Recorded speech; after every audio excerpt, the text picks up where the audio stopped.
దశావతారాల్లో 7 అవతారాలు నేరుగా భూమి మీదకి దిగింది నువ్వు నేను పుట్టిన ఆంధ్రప్రదేశే.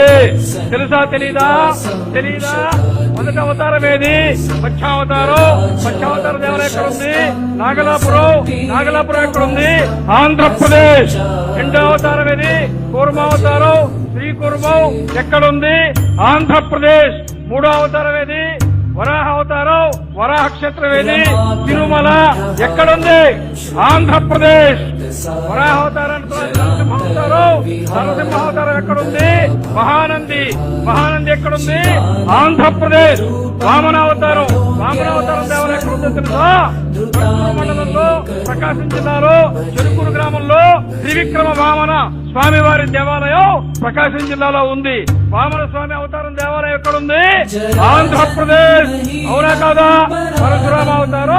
పరశురామావతారం దేవాలయము. పరశురాముడు మహేంద్ర పర్వతం మీద ఉంటాడు. మహేంద్ర పర్వతం శ్రీకాకుళం ఒరిస్సా సరిహద్దులో ఉంది. శ్రీకాకుళం జిల్లాలో ఉంటే మహేంద్ర తనయ పర్వతం మీదే పరశురాముడు ఉంటాడు. కాబట్టి పరశురామావతారం ఎక్కడుంది? ఆంధ్రప్రదేశ్.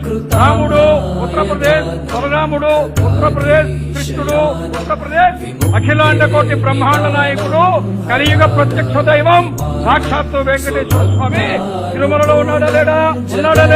తిరుమల ఎక్కడుంది? ఆంధ్రప్రదేశ్. అవునా కాదా? 7